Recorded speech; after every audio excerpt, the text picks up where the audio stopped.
তো এগুলো তো হচ্ছে সব 16 বছরের এই ঘটনা, এবং এই ঘটনাগুলো জনসমাজের মধ্যে প্রচন্ড আলোড়ন তুলছিল।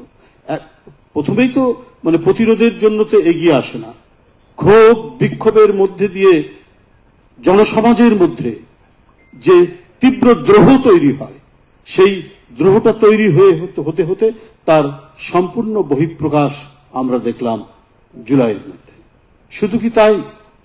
এটাতে গেল একটা দিক, তারা অন্যায় করছিল, অন্যায়ের প্রতিবাদ করেছে গণতন্ত্রকামী ছাত্র জনতা, রাজনৈতিক দলগুলো, এবং সরকারের বা রাষ্ট্রের যে নিষ্ঠুরতা সংগঠিত হতে আমরা দেখেছি, সেই নিষ্ঠুরতা সরকার কেন করছে?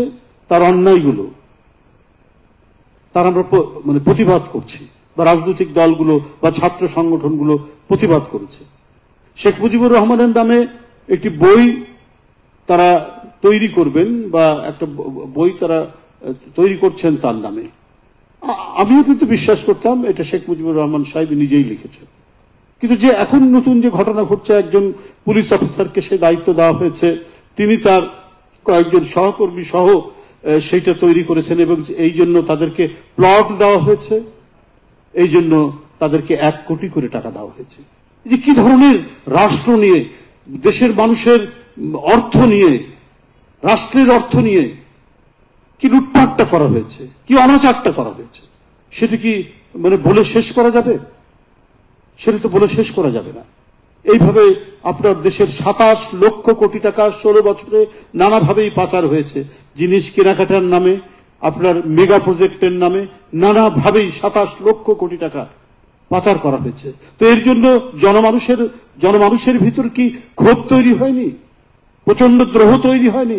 আমার টাকা, আপনার টাকা, জনগণের টাকা, এই টাকা শেখ হাসিনা নিজের স্বার্থে ব্যবহার করছে, তার দলের স্বার্থে ব্যবহার করছে, তার পরিবারের স্বার্থে ব্যবহার করছে। তাকিয়ে তাকিয়ে আমরা দেখছি, এর জন্য কি মানুষের মধ্যে ক্ষোভ তৈরি হচ্ছে না?